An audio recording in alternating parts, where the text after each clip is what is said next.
Hi, ஒரு சூப்பரான அல்வா மாதிரி ஒரு கேசரி எப்படி பண்ணுறதுன்னு பார்க்கலாம் வாங்க. நான் முழுக்க முழுக்க நெய்யில் தான் பண்ணேன். நெய் தான் ஊற்றிட்டுருக்கேன். நெய்யில் பண்ணால் நல்லாயிருக்கும் டேஸ்ட்டு. பட் ஆயிலும் நம்ம மிக்ஸ் பண்ணிக்கலாம், ஒன்றும் பிரச்சனை இல்லை. நிறைய பேர் அந்த வனஸ்பதி டால்டா அது கூட மிக்ஸ் பண்ணிப்பாங்க. உங்களுக்கு எது விருப்பமோ தெரியல பார்த்து பண்ணிக்கோங்க.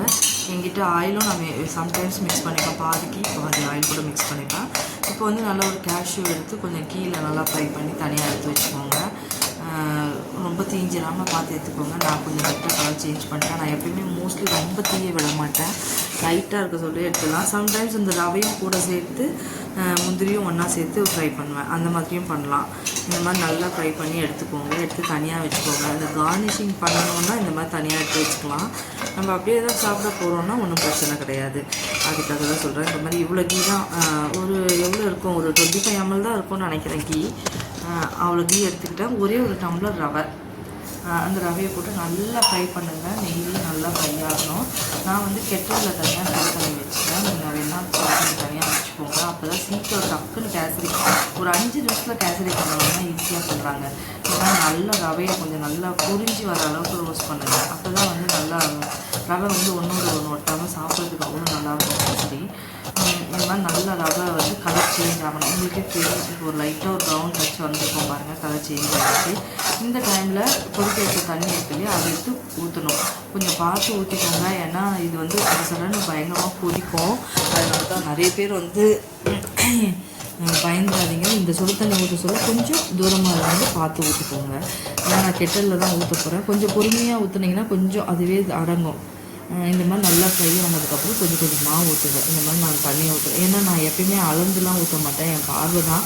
1க்கு 3 டம்ளர் தண்ணி வச்சா கூட நல்லா தான் இருக்கும். ஏன்னா ரவை வந்து குக் ஆகணும் நல்லா. நிறைய பேர் என்ன பண்ணுவாங்க, சுகரை முதலே போட்டுருவாங்க. அந்த மாதிரிலாம் போட்டிங்கன்னா ரவை வந்து குக்கே ஆகாது. எப்பயுமே இனிப்பு கலந்துட்டா வேகாது ரவை. அதனால் வந்து ரவையை வந்து இதுலேயே வந்து நல்லா, இப்போ நம்ம சுடு தண்ணி ஊற்றணும் இல்லையா, ஊற்றினா கரெக்டாக ஒரு 2 நிமிஷத்துலாமே ரவை வெந்துடும். அல்வா மாதிரி அது வந்துடும். பார்த்திங்கனாவே நல்லா அந்த கீயோட இதுவாகி நல்லா ரவை வந்து அல்வா மாதிரி வந்துடும். வந்ததுக்கப்புறம் நம்ம சுகர் எவ்வளோ வேணுமோ ஆட் பண்ணிக்கோங்க. நான் 1 டம்ளர் எடுத்துருக்கேன். குட்டி டம்ளரில் 2 டம்ளர் சுகர் போட்டேன். டம்ளர்னால் அது குட்டி சின்னது ரொம்ப. இப்போ ரவை வந்து பார்த்திங்கன்னா நல்லா ஆல்மோஸ்ட் வந்துடுச்சு. எப்படி வந்துடுச்சு பாருங்கள், அல்வா மாதிரி இதுலேயே வந்துடும். வந்ததுக்கப்புறம் இப்போ நம்ம சுகர் இதில் ஆட் பண்ணணும். சுகர் ஆட் பண்ணி நல்லா மிக்ஸ் பண்ணிங்கன்னா அதுவே விலகி வந்துடும். நம்ம கட்டி தட்டிடும் அப்படிலாம் நீங்கள் பயப்பட தேவை கிடையாது. இந்த மாதிரி குட்டி டம்ளர் ஒன்று தான், அது 2 போட்டேன். கூட கொஞ்சம் போட்டேன்னு வச்சுக்கோங்களேன். ஏன்னா எனக்காக நான் ரொம்ப கம்மியாக சுகர் சாப்பிடுவேன். வீட்டில் இருக்கிறவங்களுக்குலாம் வந்து ரொம்ப சுகர் பிடிக்கும்ன்றதுனால கொஞ்சம் எக்ஸ்ட்ராவே போடுவோம்னு சொல்லிட்டு கொஞ்சம் ஆட் பண்ணிக்கிறேன் சுகர் கூட வேறு. இந்த மாதிரி நல்லா மிக்ஸ் பண்ணி விட்டிங்கன்னா அதுவே இலகி வரும். பார்த்திங்கன்னா நல்லா வாட்டராக இலகி வந்து இது கட்டி தட்டிடும் அப்படிலாம் ரொம்ப பயப்பட தேவையில்ல. ரொம்ப கிண்டணுன்றதுக்கும் அவசியம் கிடையாது. இப்படி நல்லா அந்த மாதிரி நல்லா கலரி விட்டுகிட்டே இருந்திங்கன்னா நல்லா அந்த ரவை வந்து சுகர் வந்து ரவையோடு நல்லா மிக்ஸ் ஆகி இதுவாகிடும். இந்த டைமில் நான் ஃபுட் கலர் சேர்க்குறேன். ஏன்னா கேசரினாவே கலர் தானே, இல்லைன்னு சொல்லிடவே முடியாது யாருமே. அதனால் ஃபுட் கலர் வந்து சுடு தண்ணியில் ஒரு கப்பில் ஆட் பண்ணி கலந்து வச்சுருப்பேன். அதை எடுத்து மிக்ஸ் பண்ணிக்கிட்டேன். இந்த மாதிரி சுடு தண்ணியில் கொதிக்க வச்சுட்டு போட்டிங்கன்னா, சூடு தண்ணியில் மிக்ஸ் பண்ணி போட்டிங்கன்னா ரொம்ப நல்லது. ஏன்னா ஆல்ரெடி அது குக் ஆகிடும். அதுக்காக இப்போ நல்லா கலர் போட்டு நல்லா மிக்ஸ் பண்ணி விடுங்க. கலர் தேவைன்றோடு போட்டுக்கோங்க, தேவையில்லை கலர் குடிச்சதெல்லாம் சாப்பிட மாட்டோம் சொல்கிறாங்க, சாப்பிட தேவையில்லை. ஏன்னா இது வந்து ஃபுட்டுக்குன்னே இருக்கிற கலர் தான், போட்டால் பிரச்சனை இல்லைன்னு தான் நினைக்கிறேன் நான். அதனால் ஆட் பண்ணிக்கிறேன். கேசரினாவே ஒரு கலர் இருக்கும் இல்லையா, அதுக்காக சொல்கிறேன். இந்த மாதிரி நல்லா குக் ஆகணும். கேசரியை கொஞ்சம் ஃபயர் வச்சு குக் பண்ணிங்கன்னா அதில் போட்டிருக்க ஆயிலெலாம் வந்து சிக்ரீஸ் ஆகி வெளியில் வர ஆரம்பிச்சிடும்.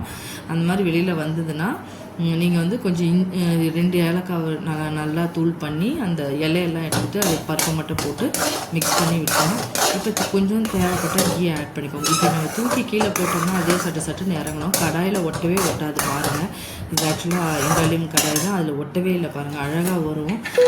இப்போ வந்து கொஞ்சம் கீ ஆட் பண்ணிக்கலாம். ஏன்னா கீ கண்டிப்பாக இப்போது கொஞ்சம் லைட்டாக போட்டு தான் ஆகணும். அதனால் கொஞ்சம் போட்டுக்கோங்க. கீ போட்டுட்டு நல்லா ஒரு மிக்ஸ் கொடுத்துட்டிங்கன்னா நல்லா மிக்ஸ் பண்ணிவிட்டு இந்த முந்திரியை கூட ஆட் பண்ணிக்கோங்க. ஆட் பண்ணிவிட்டு பார்த்திங்கன்னா அப்படியே இப்படி எடுத்திங்கனாவே அப்படியே கண்ணாடி மாதிரி கிளாஸியாக இருக்கும்.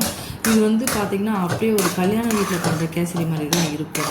இந்த பிசுன்னு ஒட்டுறது அதெல்லாம் இருக்காது. நல்லா அழகாக அப்படி தனித்தனியாக வரும் கேசரி எடுத்திங்கனாவே. இது வந்து கேக் மாதிரி கூட பண்ணலாம். பிளேட்டில் ஊற்றிட்டு கொஞ்சம் நேரத்தில் அது ஆறிடும்னு வச்சுக்கோங்க. நான் எப்பயுமே மோஸ்ட்லி ஹாட் பாக்ஸில் எடுத்து வச்சுப்பேன். எதுக்காக ஹாட் பாக்ஸ்லாம் அது அப்படியே அந்த சூடோடு சாப்பிட பிடிக்கும். இப்படி போட்டால் அப்படி கீழே அப்படியே குத்தாக விழணும். அந்த மாதிரி இன்னும் கூட கீ ஆட் பண்ணலாம். நான் கொஞ்சம் கம்மியாக ஆட் பண்ணிக்கிட்டேன் போதும்னு சொல்லிட்டு.